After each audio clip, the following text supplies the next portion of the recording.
Halo Sivitas Akademika ITS, salam sehat untuk kita semua. Bapak, Ibu, dan teman-teman mahasiswa ITS, kali ini kita akan membahas tentang Pemeringkatan Internasional versi Times Higher Education atau yang lebih sering kita sebut dengan THE. Pemeringkatan Times Higher Education mempunyai 5 kategori, yaitu World University Ranking, Asia University Ranking, World University Ranking by Subject, Emerging Economies, dan Impact Rankings. Masing-masing kategori pemeringkatan tersebut mempunyai indikator yang sama. Yang membedakan adalah bobot masing-masing indikator. Hal ini berbeda dengan pemeringkatan QS yang mempunyai indikator berbeda untuk tiap kategori pemeringkatan. Sedangkan khusus untuk THE Impact Ranking mempunyai indikator yang berbeda, yang mana THE Impact Ranking ini terkait dengan pencapaian perguruan tinggi dalam hal Sustainable Development Goals. Secara umum, terdapat 5 indikator dalam pemeringkatan Times Higher Education, yaitu 1. Teaching, 2. Research, 3. Citations, 4. International Outlook, dan 5. Industry Income. Dari 5 indikator besar tersebut, di-breakdown lagi ke dalam beberapa sub-indikator. Berikut adalah detailnya. Dalam indikator teaching, terdapat sub-indikator Reputation Survey, Faculty Student Ratio, Doctorate to Bachelor's Ratio, Doctorate awarded to Academic Staff Ratio, dan Institutional Income. Dalam indikator research, terdapat sub-indikator Reputation Survey, Research Income, dan Research Productivity. Indikator citations yang ketiga dan keempat, indikator International Outlook yang terbagi menjadi 3, yaitu Proportions of International Students, Proportions of International Staff, dan International Collaboration. Terakhir adalah indikator Industry Income. Berikut ini adalah gambaran bobot untuk masing-masing indikator dan sub-indikator untuk tiap kategori pemeringkatan THE. Perbedaan bobot tidak hanya terdapat pada tiap indikator pemeringkatan THE, World University Ranking, Asia University Ranking, dan Emerging Economies. Namun, untuk THE World University Ranking by Subject juga mempunyai bobot yang berbeda tergantung dari subjeknya. Sub-indikator Reputation Survey di THE sedikit berbeda dengan pemeringkatan QS, karena di THE tidak perlu melakukan submission untuk nominasi academic peers, melainkan THE akan mengirimkan kuesioner secara random tiap tahun kepada para peneliti dari institusi yang mempublikasikan karyanya dalam jurnal atau proceeding terindeks Scopus. Dalam kuesioner ini akan ditanyakan perguruan tinggi mana yang terbaik dalam hal teaching dan research. Berbeda dengan QS, dalam survei reputasi dari THE, kita bisa memilih perguruan tinggi kita sendiri. Indikator berikutnya adalah citations, yang akan dinilai dari publikasi yang dilakukan di Jurnal Internasional Terindeks Scopus dalam kurun waktu 5 tahun, sedangkan untuk citasinya akan dihitung dalam kurun waktu 6 tahun. Indikator income juga akan menjadi pembeda antara pemeringkatan THE dan QS.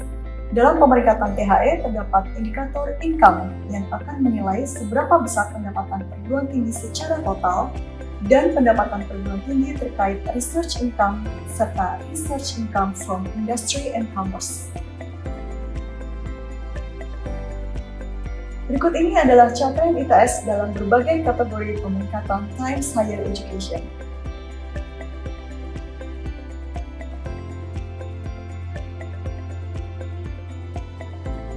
Demikian penjelasan saya untuk pemeringkatan International Times Higher Education. Sampai berjumpa kembali. Salam!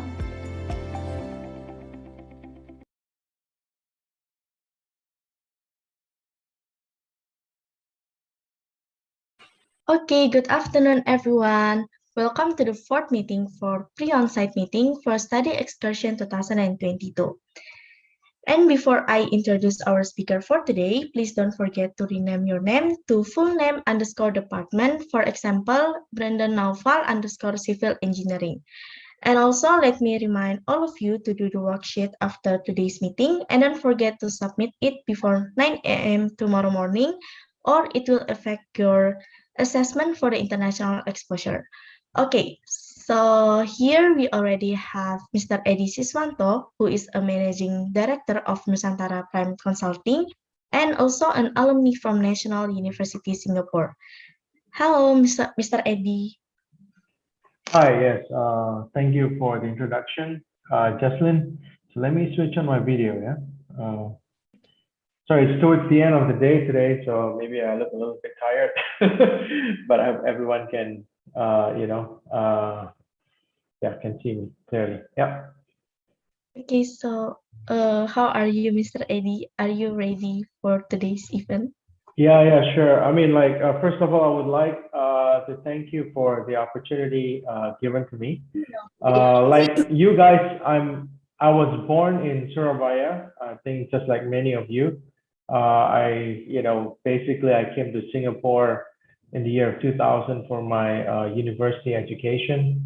I completed my high school all the way, in Surabaya before I moved on to Singapore with NUS, or National University of Singapore.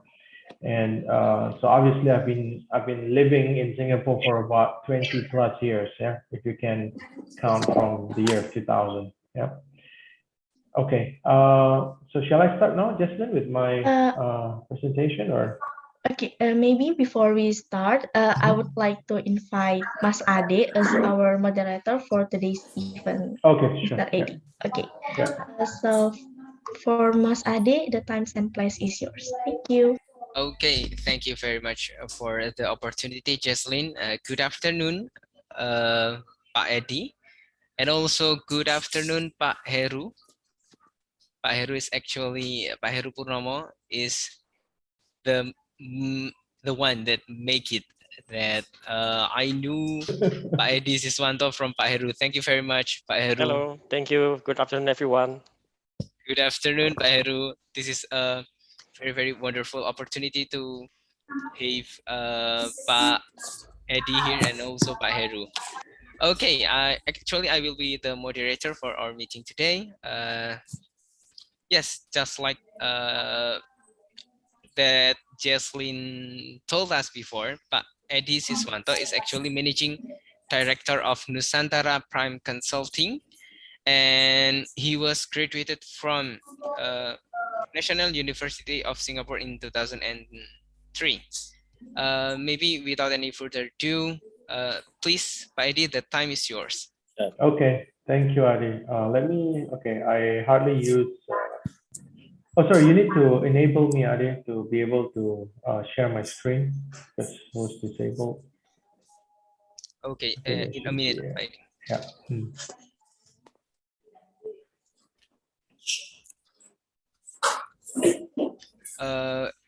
Maybe Lala, please, could you please? Oh, I think it's good now. Adi, let Okay, me try to share my screen. Yeah. Okay, can anyone see my screen? Yep. Okay, good. Hold on. Do you see the full screen or do you see the block screen? I think I need to change the view a little bit. It's still yeah. Give me one sec. I need to switch to display. Okay, now you should be able to see my full screen, yeah? Okay. Okay. First of all, I would like to thank you again to Adi to organize this, event. Obviously, I've been living in Singapore for about 20 plus years. And today's topic that I'll be bringing about is on how Singapore fixes its water and trash problems. So as you know, Singapore is not a big country like Indonesia. It's a very small country, like a island country essentially. And with its limited resources, even though it's a developed country, but it has its own problem, especially with the natural resources like water and how it deals with solid waste that they have from multiple sources within the country. Okay, so before I start, I just want to give you a caveat that I'm not an expert in water recycling or trash recycling, okay, or solid waste recycling.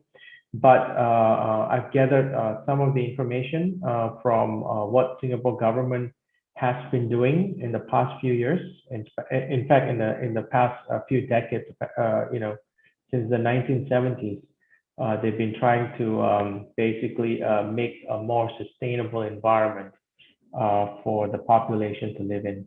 Okay. Okay, let me see how get started. Okay, so in today's content of the presentation, there are 6 main topics. Number 1 is on the Singapore population statistics as well as its land area. So I just want to give you a feel of how small and how dense Singapore is a country. And then we move on to a topic on the water situation in Singapore pre and post independence. I hope everyone knows that Singapore gained its independence in 1965. Yeah? So before and after independence, it has been a challenge for the small country like Singapore, but obviously they have a good roadmap on how to improve their water situation. Then the third point would be on strategies, how they diversify the water supply as well as the water conservation strategy. And then we move on to a topic on the solid waste statistics, just to give you a feel as a small country as compared to Indonesia, what kind of solid waste amount that they're dealing with annually. And then how's the waste situation, past and current.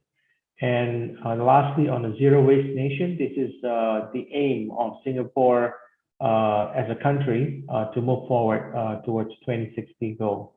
Okay.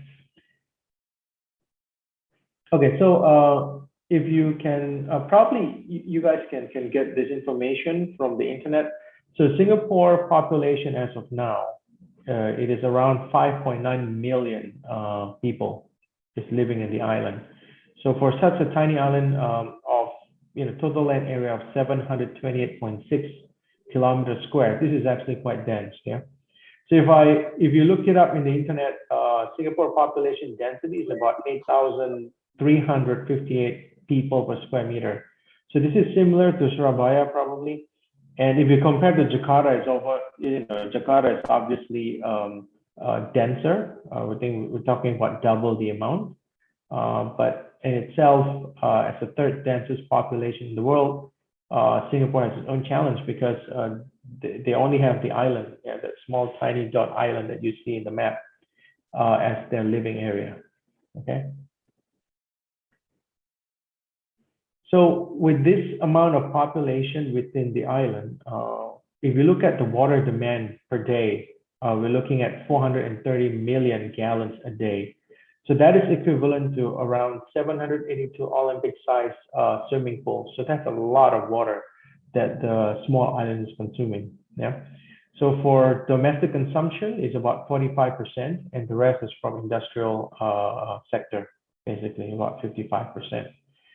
And by 2060, it is predicted that Singapore's water demand would be almost double. So if you look at 430 million gallons a day, so that would double up to almost 1 billion gallons a day. So that would be a huge challenge for Singapore as a country.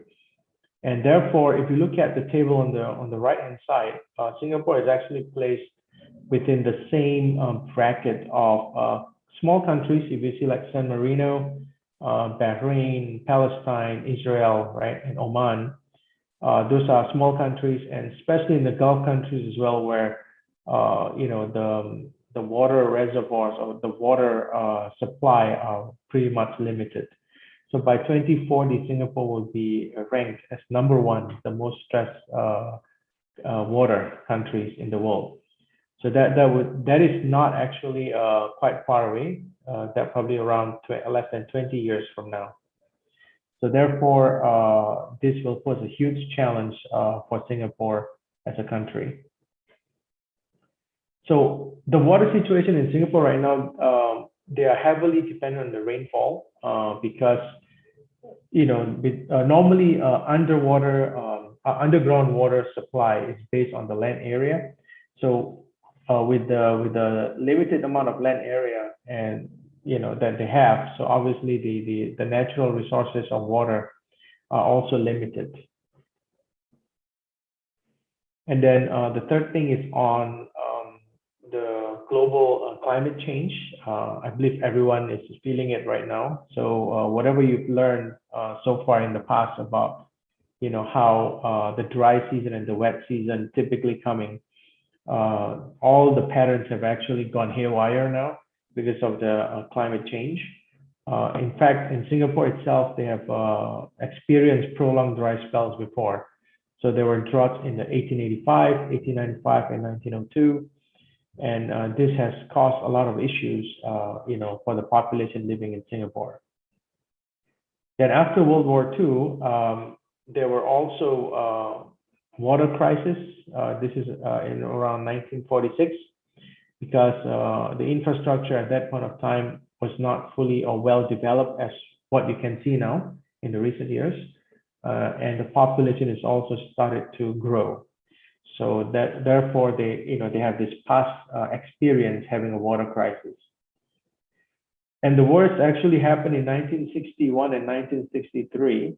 So if you can see now, Singapore seems to be so developed countries, but in the 60s, they have had this difficult period where they had to do water rationing. So pretty much they have to cut off water supply to different zones so that everyone can get a fair share amount of water that they need. So during independence in 1965, Singapore only have 2 water reservoirs. So basically like a man-made lake where they keep all the rainwater. And they also have a source water from Malaysia.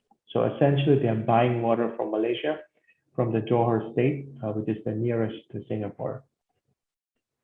So they know with these 2 main resources, this will not be sustainable for the country in the long run. So therefore they came up with 4 different strategies of water supply. So the first and the second will still be the same, strategies where they collect water with different reservoirs. So they built more reservoirs over the years from 1965. And then imported water still depended on Malaysia.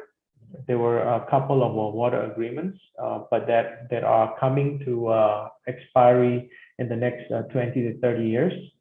And the new ones that they are coming up with is actually with new water and desalination water plant. So new water, pretty much like in Indonesia, where we recycle the water from the river, yeah, and then we make it, we process it with the membrane technology, and we make it into a potable water and drinkable water. So this is what they call as new water. And then the other source of water that they are currently using is also from the seawater, where they use membrane technology to desalinate the seawater into drinking water. So by having these 4 national taps, they call it, or 4 national resources of water, they hope that this would bring a good ecosystem for the water supply for the country and for more sustainable water system within the country. So let's look at the 4 national taps, or the 4 resources that they have for water supply. So water from local catchment. So in the 60s, they only have 3 reservoirs, namely MacRitchie, Pierce, and Seletar. So when you come to Singapore, you can actually visit these reservoirs because it is not just a natural man-made lake, but they also use it as a park recreation place as well as water sport activities. So normally, you can also do some hiking as well in the MacRitchie and Pierce reservoirs. So it is like it's amazing how they can transform the man-made lake, not just for storing water, but also for recreational activities. So over the years, they have created new reservoirs. So from 3 reservoirs up to date, they have a total of 17 reservoirs. Yeah. And then they also have 2 big rivers, Singapore River and Kallang River. these are also the rivers that you can visit. Normally, they also have some water activities that can be done within the Singapore River and Kallang River, like dragon boat, etc. So in the past, these two rivers are really dirty, basically, and infested by a lot of you know, how to say, trash. You probably see a different look of Singapore in the 70s as compared to now. But the government really pumped in a lot of money, about $300 million, to basically rejuvenate and clean up the rivers, because they know that these rivers are important as well as part of the water supply resource. Okay. So the 17 reservoirs that I was mentioning, you can see from this map, there are 17 of them. So mainly 16 of them are in the main island of Singapore. This is actually another small island next to it. They call it the Tekong Reservoir. This is a Tekong Island. Not, how to say, there's no civil inhabitant here, but mainly this is used for military, you know, exercises for the national service. And the rest are located in the main island. So if you can see here, all the reservoirs are strategically placed and connected through canals and drains, so that all the rainwaters can actually flow to different reservoirs. Okay.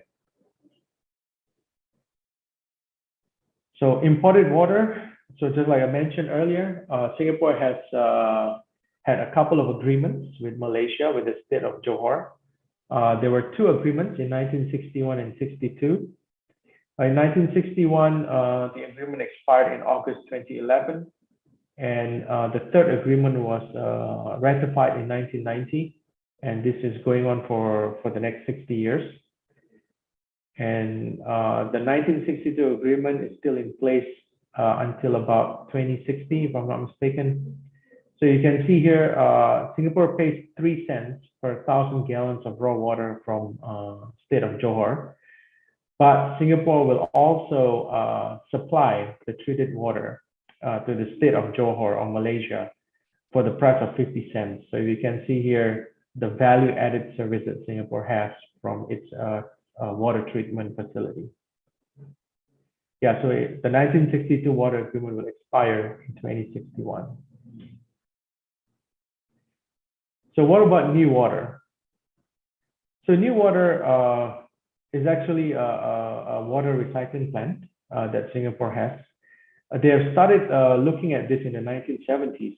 Initially in 1970s, they were thinking of having a water recycling plant, but it was not feasible because at that point of time, the membrane technology was not that developed, and the cost of building such water reclaiming plant was pretty high.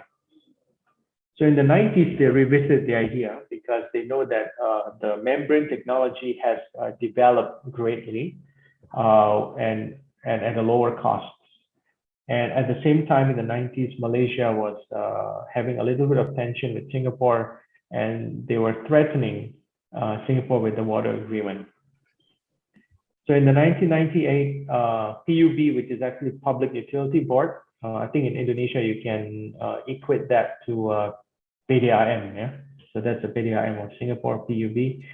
So they started to build a full-scale demo plant, they call it. So they started to run a trial run with this demo plant. So they're making about 2.2 million gallons of water per day. And they're doing intensive testing for about 2 years to check the quality of water and also all the risks involved in the recycling with the recycled water. And the result was fortunately good. And in 2003, they officially launched the new water plant. Okay, so by 2060, they're expecting that the new water will supply 55% of the national water demand. And the last source of water is the desalinated water. They are using the membrane technology to filter out all the minerals from and the salt from the seawater to become potable water. So the plan is actually to have this by 2060 to fulfill 30% of national water demand.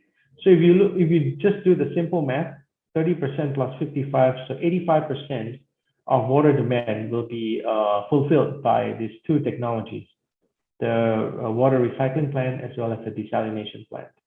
And the rest of the 15%, they would cover it from the national reservoirs, the 17 reservoirs that they have within the island. So if you can see, it is the objective is very clear. The roadmap is very clear. By 2060, Singapore will be a independent nation of its water supply, rather than relying on getting the water from Malaysia. Okay. So just to summarize, for water supply in Singapore, the key strategies is they're collecting every drop of water as they can through the reservoirs. And then they use a water recycling technology with a new water plant, as well as doing desalination of seawater into potable water. So with these three resources of water, Singapore is hopeful that it can be an independent nation having its own water supply by 2060. So that's diversification of water supply.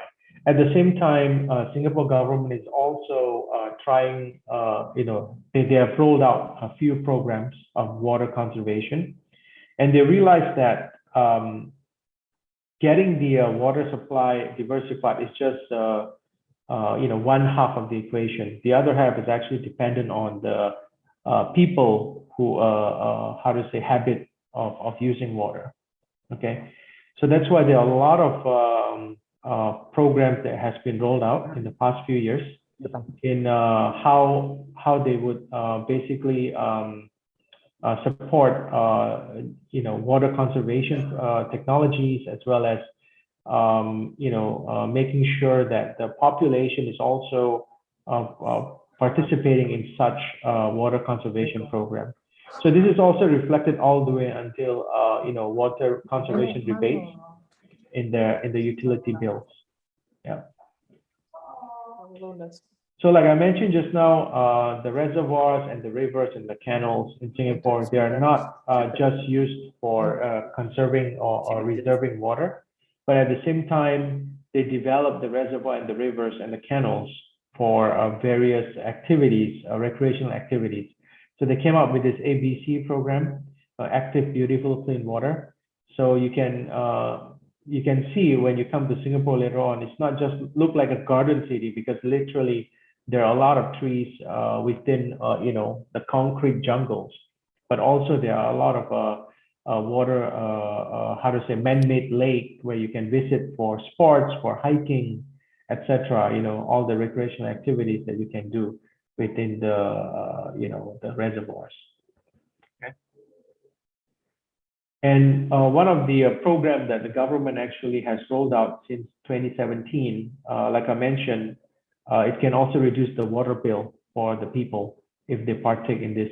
So what they can do when they buy, washing machine, or they buy some of the appliances that uses water, they have an energy, water efficiency label, as you can see in the slide. So this not only offer a rebate for your water bill, but also helps to reduce the amount of water consumption within the country. So this is an example in Bishan Ang Mo Kio Park. This is towards the central part of Singapore. As you can see here, there's a canal right in the middle. They have a bridge as well. So people can actually, do a walk around here, or maybe they can also do a jog or some other activities around to enjoy the nature. Even though it's kind of man-made, but it's good enough, to give some recreational for the population nearby. Yeah, so this is the PUB, or Singapore Public Utility Board Smart Roadmap. So not only they are investing in a lot of technologies, membrane technologies to make new water and desalination plant. But at the same time, they also invest in AI as well as a software monitoring system to basically look at the consumption patterns of water within the country, be it from industry or from household. Yeah. So by doing this, they can actually predict the amount of water consumption, and they can also predict if, let's say, there's any leakage on the water pipes supply to different household or the industries. Okay, so if you look at the Singapore statistics in terms of population water demand. Oh, sorry, this is not water demand, this is a waste generation. Yeah, sorry, we're talking about the waste generation now.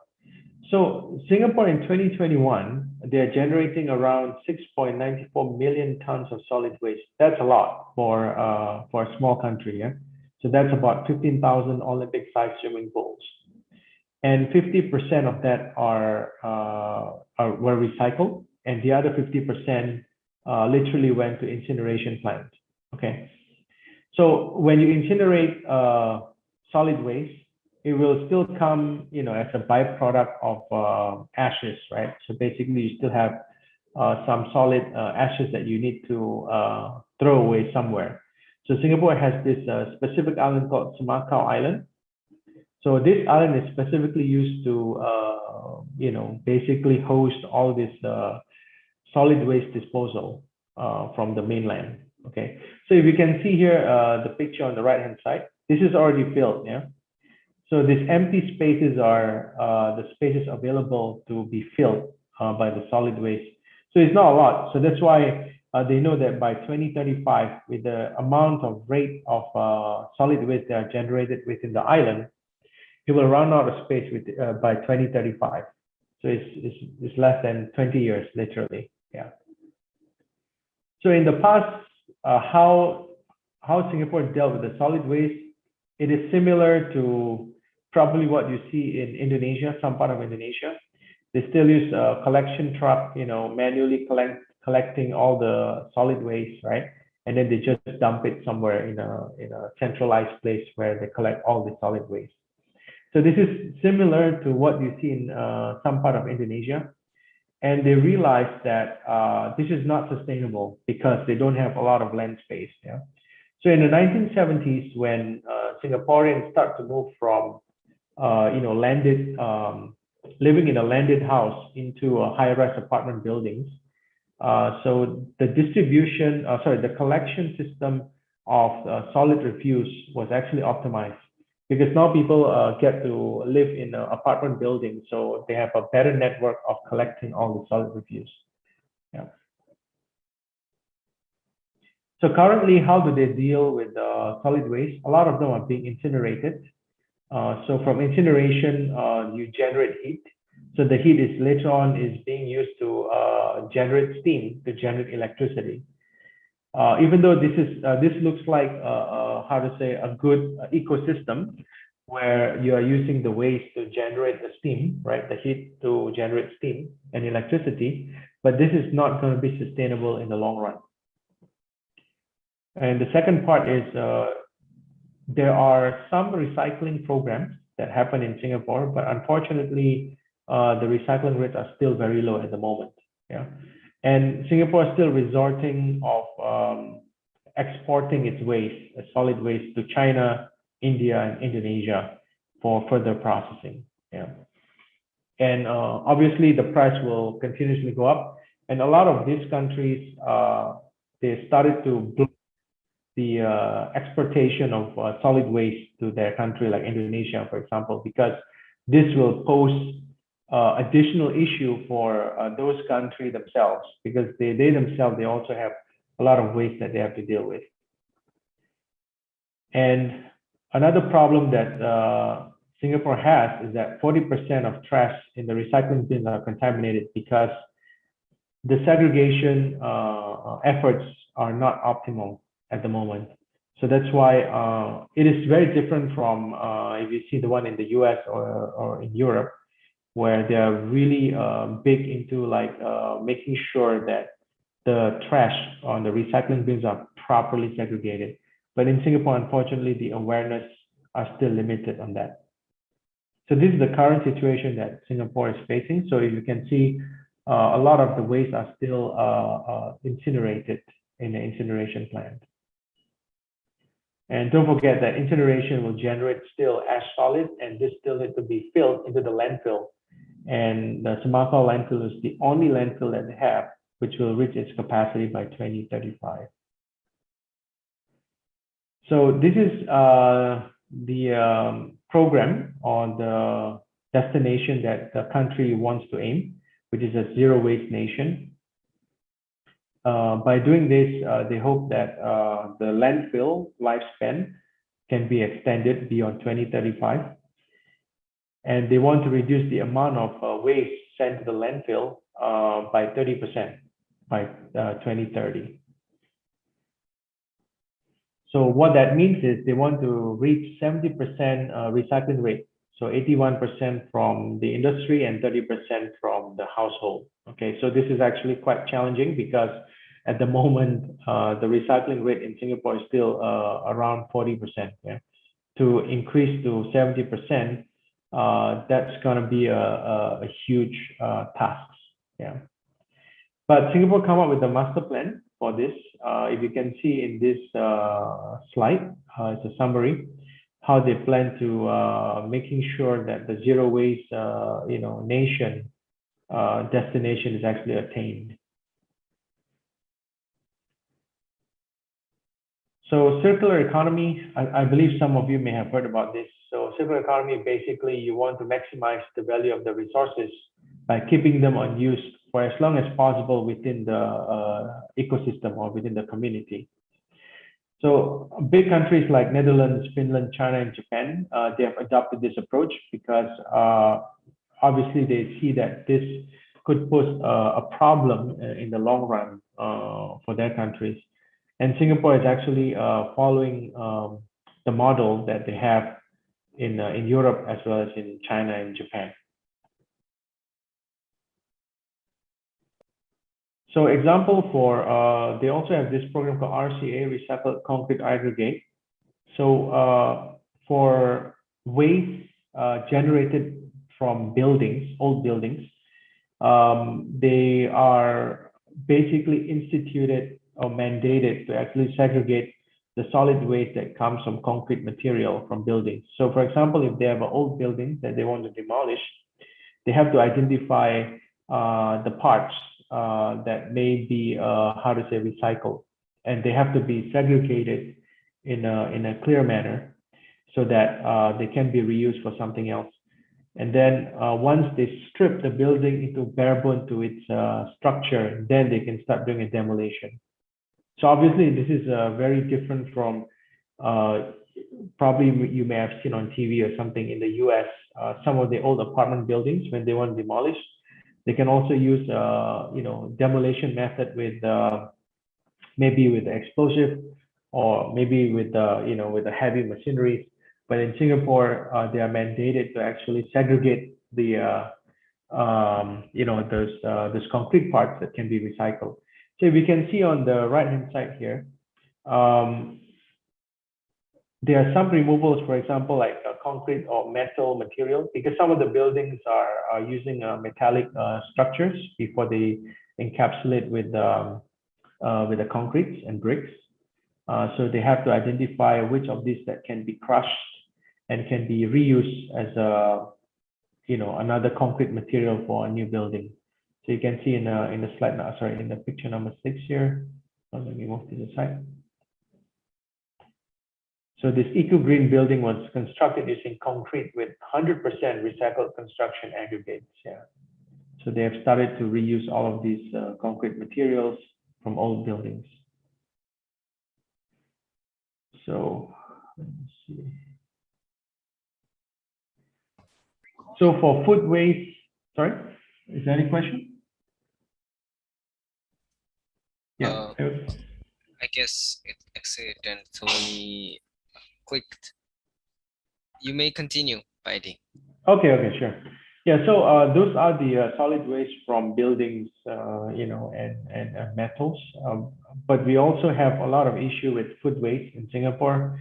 As you know, in Singapore, a lot of people are actually eating out rather than cooking their own food because most families, most parents, both of them are working, and therefore they don't have a lot of time to actually cook at home.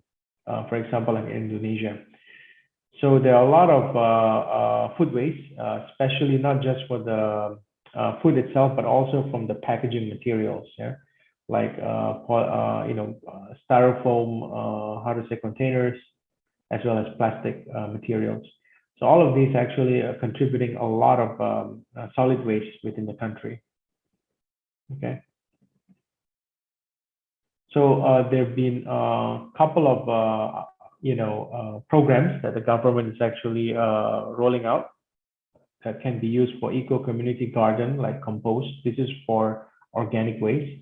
And then for some of the organic food waste, they also convert it into a biogas using anaerobic digestion. This is more using like a simple bioreactors of some sort. Yeah.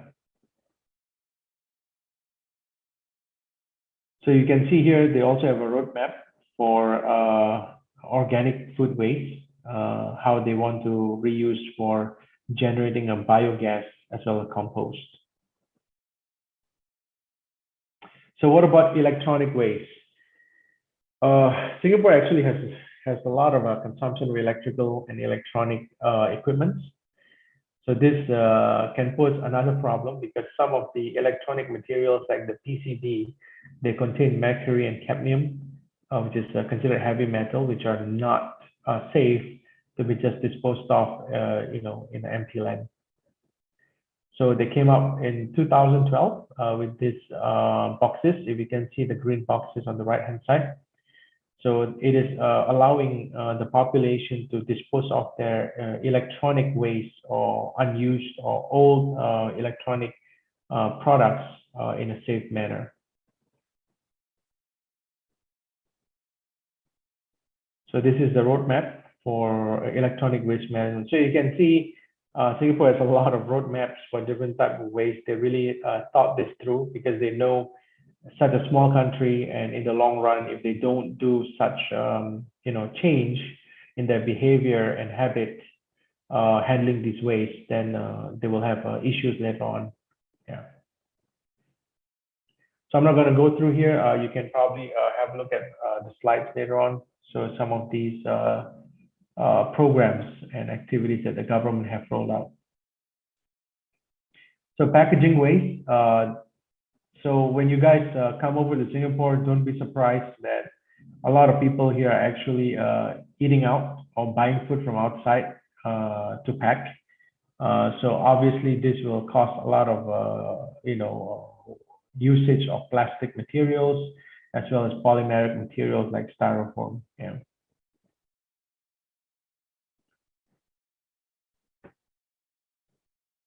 Yeah, so now the Singapore government has also rolled out this program called BYO, Bring Your Own. Bring your own bag when you go for groceries, or they start charging as well plastic bags in some of the department stores to discourage people to use plastic bags instead, using their own bags. Yeah.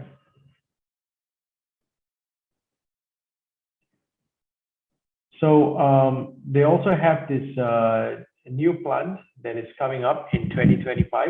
They call it Tuas Nexus.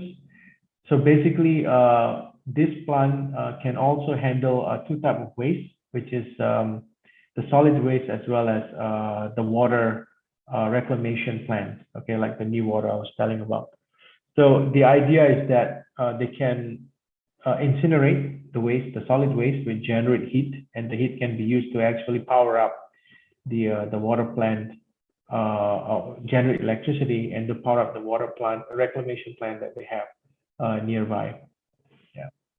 So by doing this, the waste reclamation plan or the waste management plan can be optimized in terms of occupancy rate, but also can save a lot of space by integrating them into one campus. Yeah. Okay. So I think that's all I have for how Singapore actually deals with the water supply as well as solid waste that they have within the island. Okay. Thank you. Okay, thank you very much, Pak Eddie. Very, very insightful presentation that, yeah, it should be, there's some question from our students here that Yep.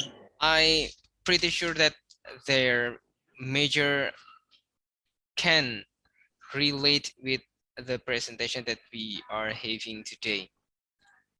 Please guys, don't hesitate to raise your hand if there's any question.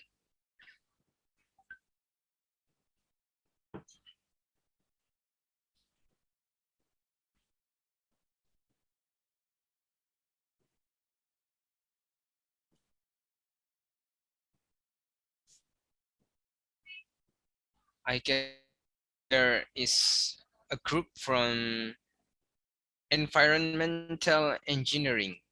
If I'm not Okay. mistaken here, let me check.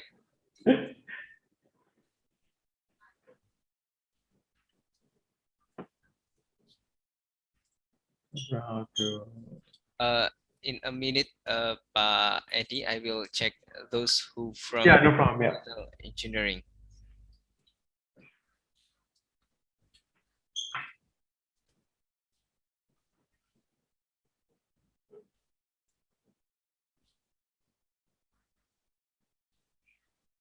Or maybe I will ask their opinion, what they got from the presentation. Is it okay, Pak Eddie? Yeah, I do. Please, please. I know this is actually quite common. If you ask people to ask questions, so many people are a little bit shy, but yeah, please, yeah. Okay. Maybe I will go to Bennett Sinto. Bennett Sinto Brilliant, are you with us?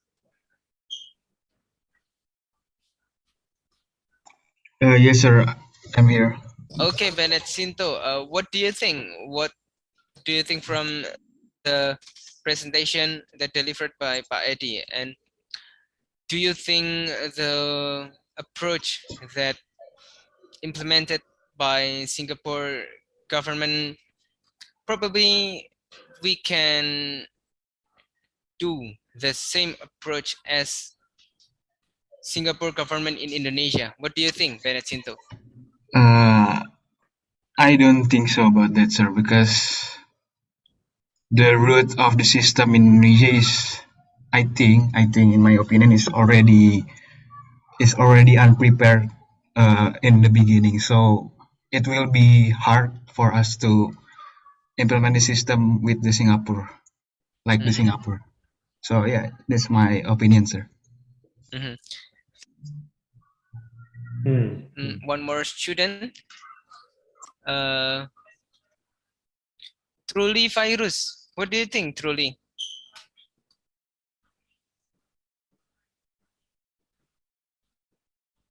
Truly is actually from urban and regional planning. That Oh, wow. this is, she maybe has different perspective about what she got from the presentation. What do you think, Truly?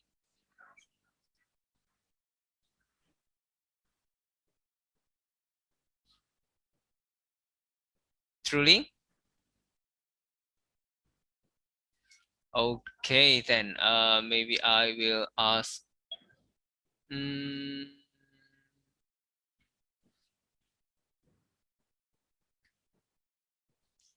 Kema Dwiki from Civil Engineering. Kema? Yes, sir. What do you think about the building that built from the recycled material? Do you already know about this in your major? And what do you think? Kema? I read about it a little bit, but to be honest, I don't think that's reliable to implement in Indonesia because of our country's just do large and like moving the waste of the concrete just like too costly in here. Okay, thank you very much, Gemma Dwiki. Maybe now I will ask Pak Eddie. Pak Eddie, what do you think? Do you agree if the way of the implemented approach in Singapore copied in Indonesia? What do you think, Pak Eddie? Yeah, I think Ade, that's a good question. So probably because Indonesia is very big, yeah. So depending on which because if you see Jakarta and Surabaya problem, probably will be different from, let's say, the smaller city in Indonesia, right? And second part is actually also on the cost. So the investment costs for these technologies that Singapore has been using are also not that small. It's actually quite high. But there's a rate of returns in the long run, and of course, for the betterment of the population and the country. So I guess it depends on how the government of Indonesia are supporting such program, because definitely capital investment is high. But in the long run, it's not just for sustainable supply and cleaner energy for the country and the people, but also for the longevity of the natural, habitat in the country. Yeah, so I think there are a lot of, government involvement that is needed here. And at the same time, the mindset of the people have to change as well, because like in the slides that I presented earlier, yes, Singapore has different water supply taps, for example, but they realize that's just 50% of the effort. The other 50% actually, the people itself, they have to change the habit and their behavior in using resources like water, as well as how to deal with the solid waste, right? Like I mentioned earlier. So as you can see, the picture of Singapore in the 1970s and 60s is not much different from what you see in developing countries. But because over the years, they managed to actually convert their habits and as well as the mindset. So that is paramount, actually, to make sure that the country has become greener and more sustainable for future generations. Yeah. Okay, so actually, I can say that the perspective of the government and also people should be unified in facing the water and also trash problem. Is it correct? Yeah. Okay, Yeah. thank you very much. Yeah, no problem. Is it I also want to know, is there any private company that invest in this big project within water problem and trash problem in Singapore?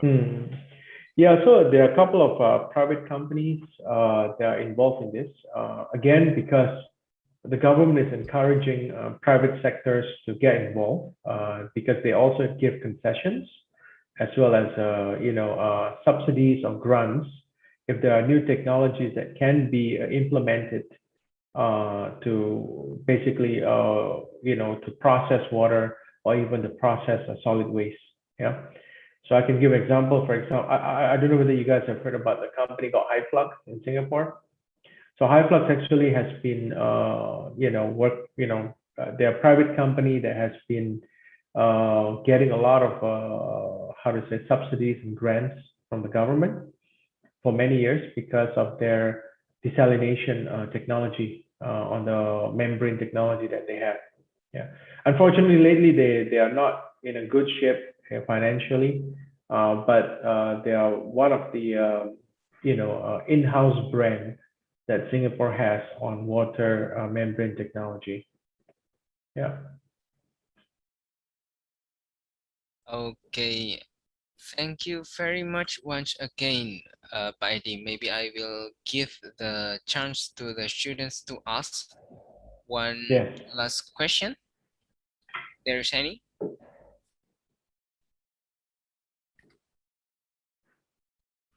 Come on, guys.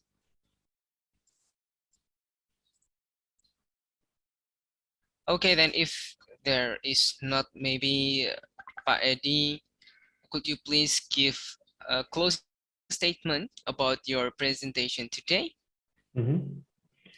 Yeah, I think the takeaway point is that water is actually a very how to say precious resources. Maybe we don't see it now, but as you can see, water would be the new oil in the next few decades. Yeah, not only because of the what do you call it, the global climate change, but also pollution is like rampant, all over the world because of industrialization. So therefore, I think you guys as a new young generation, you should actually be the catalyst of change when it comes to water conservation, as well as how to change the mindset of the people in the country on how they deal with waste, because our population will grow more and more each year, and the earth can only sustain so much in terms of water supply, as well as to absorb all the solid waste that will be generated in the next few decades. So that's why, as a young generation, I think it's good to think towards the pathway that you really try to think how to conserve water and how to actually be able to recycle a lot of the waste so that you can achieve the circular economy that I mentioned about earlier. I think that's my closing statement. Yeah. Thank you. Thank you very much, Pak Edi. A very, very wonderful presentation. We do hope we have the chance to visit your company in the future, because actually in July, from July, in the middle of July until the nearly close of July, we will our students will visit Singapore for the study excursion. Okay. Maybe we can arrange the visit by WhatsApp. Yeah, sure, no problem, Adi. I'll be grateful to meet all of you in Singapore. Yeah. And also we will send a certificate and souvenir through the mail. Maybe maybe I will ask your address through WhatsApp too, Pak Edi. Yeah, sure, no problem, Adi. Thank you. Yeah. Okay, once again, thank you very much for the presentation, and also Pak Heru, thank you very much for connecting us. Yes, yeah, thank you. Hopefully Yeah, you thank you, enjoy. Adi. Okay, hopefully all students enjoy with the presentation, and you can bring the lot of experience from PID, I think. So maybe in case in the future you need a question regarding the Singapore, so you can ask PID. He's an expert. Okay. Okay. Wonderful. Right. Thank you very much, Pak Adi and Pak Heru. Thank you, everyone, for the time. Thank you, Thank everyone. you. Have a great weekend. Thank you Bye-bye. very much, Pak Adi. Okay, bye-bye.